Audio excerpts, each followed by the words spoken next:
Is Zöe Franklin, Liberal Democrat Parliamentary Candidate for Guildford. Good evening to you, Zöe. Thanks for being with us. Thanks, Shaun. Good evening. So, what do you make of the PM's announcements today? So, I think a couple of things struck me as I was listening to the Prime Minister. The first one really was just how out of touch he appears to be. His speech earlier today completely missed the point and really didn't talk about the two biggest issues facing the nation right now, the cost of living crisis and the NHS crisis. And I also came to the conclusion, I don't know who Mr. Sunak is talking to, but certainly the people who are coming to me and talking to me about what's concerning them right now, the top things that they talk about, rising cost of food and energy bills, yes, NHS waiting times and the fact they can't get a doctor or a dentist appointment, and also how they're going to pay their mortgage or their rent as their wages stand still, but actually their everyday costs are rising. And I think also the other thing I took away from it, as I heard him say, there's one particular line he said, this idea of changing, people need to change their mindset. And I think actually anyone listening to that probably felt pretty insulted by that comment.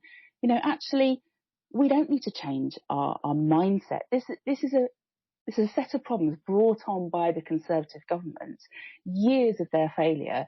We don't actually need to change a mindset. We need a change of government right now. So in a nutshell, then, you're saying that he's not reflecting the real issues that the country's facing at the moment? No, absolutely not. As I said, it really came across that he doesn't appear to have a plan when it comes to tackling the cost of living crisis and the NHS crisis right now.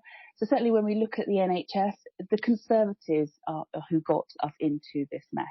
And actually they've spent the last year telling everyone that there isn't a problem in the NHS, and actually everyone around them, everyone across the country who is trying to get a GP appointment, a dentist appointment, access hospital services could have told them and would have told them that that's not true. And now we're in a full-blown crisis. And Sunak should have come to the country with a plan today, and he didn't. And actually what we need to be doing is we need to be listening. We need urgently to recall Parliament so the government and MPs from all parties can work to address the current NHS crisis. And we need to be recruiting, training and retaining more precious NHS staff. So then, Zöe, you know what I'm going to say? What would you do? Then. You know, the Lib Dems, how would you solve this crisis? Yeah, so I would do exactly what things I've just listed. Actually, I want us to be listening to the people on the ground who are experiencing the mess that the Conservative government has got us into over years of underfunding of the NHS. I think also the fact that Parliament is not sitting right now while the NHS is clearly in a moment of real crisis. That has to change. We need to get MPs back into Parliament. Many people will be aware that the Surrey Heartlands Trust has declared a critical incident yesterday. And that's heartbreaking to know that our local NHS service is struggling right now to provide the urgent care that people are needing. And they are going to have to potentially stop providing non-urgent care. And yet MPs are not in Parliament working to address these issues. So that's my first two things. We need to be listening to the people on the front line. What do they think we need right now? We need to recall Parliament. And then also we need to be investing in recruiting, training and retaining NHS staff. Many people will be aware that actually paramedics, nurses, GPs, many are leaving the NHS because frankly after the years of the pandemic, the situation they find themselves in the NHS, they just don't want to be there anymore. They want to care for people and it's becoming impossible to do their jobs. What's your view on the payment structure then, and obviously the industrial action that we're in the throes of now? If you were in a situation as the Lib Dems and you were on the other side of the negotiating table with the unions and what have you, would you just give them what they want? Have you done the maths? Would you be able to afford to do that? Well, the first point is if you look at the nurses' strike, actually the government haven't got to the table yet. So you would presumably be on the other side of that table. Absolutely. You need to be at that table.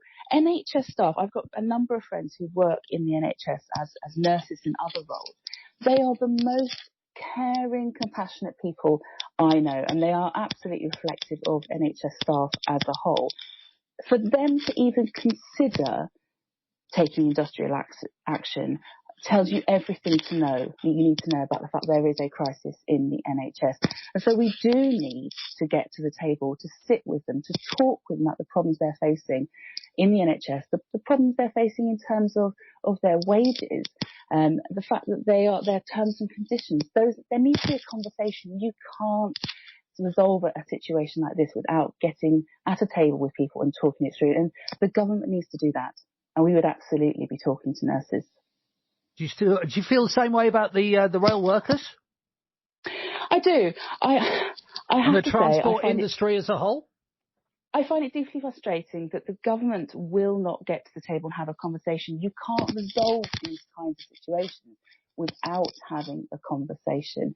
And it's not just, the people who are in the transport industry that are struggling.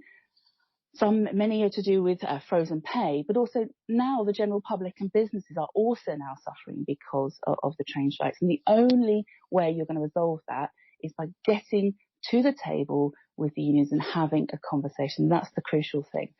But going back to the original reason we're having this conversation, I just don't think that Sunak and the Conservative government understand the reality of the crisis we're facing, not just in the NHS, not just in the cost of living, but actually we've all come into 2023 hoping for positive change, and the thing that's hit us in the face has just been all these different problems coming back in our faces in 2023, and the government doesn't seem to have a plan to fix any of them. Appreciate your time this evening. Zöe Franklin, Liberal Democrat Parliamentary Candidate for Guildford.